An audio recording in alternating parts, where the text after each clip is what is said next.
അമേരിക്കയുടെയും ട്രംപിൻ്റെയും മറ്റു രാജ്യങ്ങളോടുള്ള സമീപനം ഇന്ത്യയെയും ചൈനയെയും മാത്രമല്ല, ലാറ്റിൻ അമേരിക്കൻ രാജ്യങ്ങളെയും യൂറോപ്പിനെയും വരെ വളരെ മോശമായി ബാധിച്ചിരിക്കുന്നു. ഇതോടെ ഈ രാജ്യങ്ങളെല്ലാം ഒരു തരത്തിൽ അല്ലെങ്കിൽ മറ്റൊരു തരത്തിൽ ഒരുമിക്കുന്ന കാഴ്ചയാണ് ഇപ്പോൾ കാണുന്നത്. ഈ കൂട്ടത്തിൽ ഇന്ത്യ അടങ്ങുന്ന ബ്രിക്സ് രാജ്യങ്ങൾ ഒരു പടി കൂടി മുന്നിൽ കടന്ന് അമേരിക്കയെ മാറ്റി നിർത്തി ബ്രിക്സ് രാജ്യങ്ങളുടെ പൊതുവായ വ്യാപാര കറൻസി ആശയത്തെക്കുറിച്ച് സംസാരിച്ചു തുടങ്ങിയിരിക്കുന്നു. സത്യത്തിൽ ഇത് മുൻപേ ഉള്ള ആശയമാണെങ്കിലും ഇപ്പോഴാണ് ശക്തി പ്രാപിച്ചത്.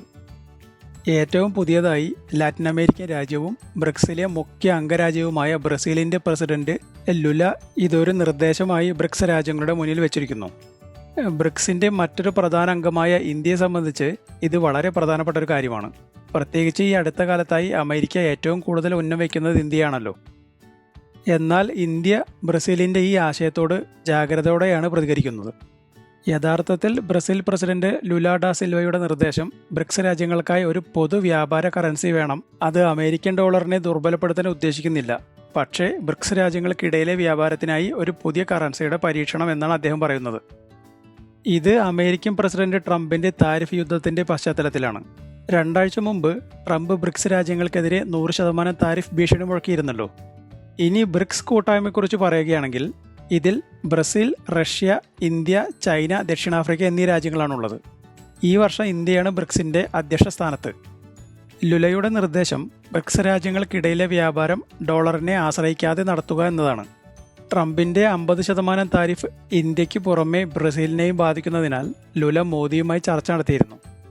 നേരത്തെ നമ്മുടെ വിദേശകാര്യമന്ത്രി എസ് ജയശങ്കർ പറഞ്ഞത് ഇന്ത്യ ഡോളറിനെതിരെയല്ല, പക്ഷേ ഡോളറിന്റെ ആയുധവൽക്കരണത്തിനെതിരെയാണ്. എന്നിരുന്നാലും ഒരു പൊതു ബ്രിക്സ് കറൻസി എന്നത് ഇന്ത്യക്ക് മുന്നിൽ കുറേ ചോദ്യങ്ങൾ ഉയർത്തുന്നു. ഇന്ത്യയുടെ ഭാഗത്തു നിന്ന് ചിന്തിക്കുമ്പോൾ ഈ ആശയം സങ്കീർണമാണ്. അവസാനമായി നടന്ന ബ്രിക്സ് ഉച്ചകോടിയിൽ ഇന്ത്യ പൊതു കറൻസിക്കെതിരെ നിലപാടെടുത്തിരുന്നു. അതിൻ്റെ കാരണങ്ങളെപ്പറ്റി നോക്കിയാൽ ആദ്യമായി നമ്മുടെ പണനയ സ്വാതന്ത്ര്യം നഷ്ടപ്പെടും. റിസർവ് ബാങ്ക് പണപ്പെരുപ്പം നിയന്ത്രിക്കുന്നതിനായി ഫോറിൻ കറൻസിയായി അമേരിക്കൻ ഡോളറിനെ ആശ്രയിക്കുന്നുണ്ട്. കൂടാതെ ബ്രിക്സ് രാജ്യങ്ങൾക്കിടയിലെ സാമ്പത്തിക അസമത്വം ഇന്ത്യക്കൊരു വെല്ലുവിളിയാണ്. ഒരുപക്ഷെ ചൈനയുടെ ആധിപത്യം യുവാൻ ആധിപത്യത്തിലേക്ക് നയിക്കാം. ഇനി ഇതിലും വലിയ മറ്റൊരു കാരണമുണ്ട്, അമേരിക്കയുമായുള്ള ബന്ധം. ഇന്ത്യയുടെ 70 ലക്ഷം കോടിയോളം വരുന്ന വിദേശ നിക്ഷേപം ഡോളറിനെ ആശ്രയിച്ചിരിക്കുന്നു. അതുകൊണ്ട് തന്നെ ചൈനയുമായി ചേർന്നുകൊണ്ടുള്ള കറൻസി ഇന്ത്യക്ക് ചിന്തിക്കാൻ പോലും കഴിയില്ല. ഇന്ത്യ നമ്മുടെ രൂപയുടെ അന്താരാഷ്ട്രവൽക്കരണത്തിനാണ് ശ്രദ്ധ കൊടുക്കുന്നത്. UAE, റഷ്യ എന്നിവരുമായി റുപ്പി ദിർഹം, റുപ്പി റൂബിൾ കരാറുകൾ നിലവിലുണ്ട്.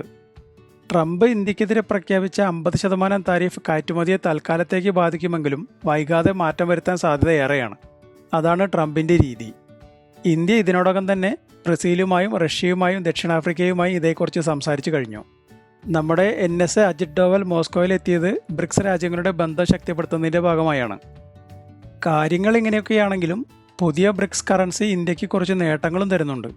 അമേരിക്കൻ ഡോളർ ആശ്രയത്വം കുറയ്ക്കുന്നതിനോടൊപ്പം വ്യാപാര ചെലവുകൾ കുറയ്ക്കുന്നതിനും ബ്രിക്സിലെ രാജ്യങ്ങൾക്കിടയിലെ 430 ലക്ഷം കോടിയോളം വരുന്ന വ്യാപാരത്തിൽ ഇന്ത്യയുടെ 35 ലക്ഷം കോടിയോളം ഭാഗം സുരക്ഷിതമാക്കാം.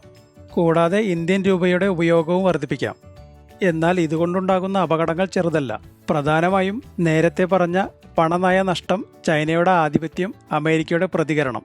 ഇങ്ങനെയൊരു തീരുമാനം മുൻപെടുത്ത യൂറോസോണിൻ്റെ അനുഭവം പാഠമാണ്. ഇന്ത്യയുടെ റിസർവ് ബാങ്ക് ഗവർണർ പറഞ്ഞതുപോലെ ഡീ ഡോളറൈസേഷൻ പടിപടിയായിട്ടായിരിക്കണം, അല്ലെങ്കിൽ സാമ്പത്തിക അസമത്വ പ്രശ്നങ്ങൾ ഉണ്ടാക്കാം. ഇന്ത്യയുടെ തന്ത്രം എപ്പോഴും ബാലൻസ്ഡ് ആണ്. റുപ്പി വോസ്റ്റർ അക്കൗണ്ടുകൾ, UPI, ഡിജിറ്റൽ റുപ്പി എന്നിവയിലൂടെ ഇന്ത്യ സ്വന്തം കറൻസി പ്രോത്സാഹിപ്പിക്കുന്നു. ബ്രിക്സ് പേ സിസ്റ്റം പോലുള്ളവയെ ഇന്ത്യ എപ്പോഴും സപ്പോർട്ട് ചെയ്യാറുണ്ട്, പക്ഷേ പൊതു കറൻസിക്ക് നോ പറയുന്നു. മോഡി ലുല ചർച്ചകൾ ബ്രിക്സ് ഐക്യത്തെ സൂചിപ്പിക്കുന്നുണ്ടെങ്കിലും പക്ഷേ ഇന്ത്യ US ബന്ധം കളയാൻ താല്പര്യപ്പെടുന്നില്ല. ഇന്ത്യ രൂപയിലുള്ള വ്യാപാരങ്ങൾക്ക് മുൻഗണന നൽകുന്നുണ്ടെങ്കിലും പൊതു കറൻസി എന്നത് അടുത്ത കാലത്ത് ഗുണം ചെയ്യാൻ സാധ്യതയില്ല. അതെ, ബ്രിക്സ് കറൻസി ആശയം ഇന്ത്യക്ക് ഒരുപോലെ അവസരവും വെല്ലുവിളിയും നിറഞ്ഞതാണ്. ട്രംപിൻ്റെ താരിഫ് ഇന്ത്യയെ ബ്രിക്സിലേക്ക് അടുപ്പിക്കുന്നുണ്ടെങ്കിലും പക്ഷേ ഇന്ത്യ സ്വന്തം താല്പര്യങ്ങൾക്കാണ് മുൻഗണന നൽകുന്നത്. ഇനി ഈ വീഡിയോ ഇഷ്ടപ്പെട്ടെങ്കിൽ നിങ്ങളുടെ അഭിപ്രായങ്ങൾ കമൻറ്റിലൂടെ അറിയിക്കൂ.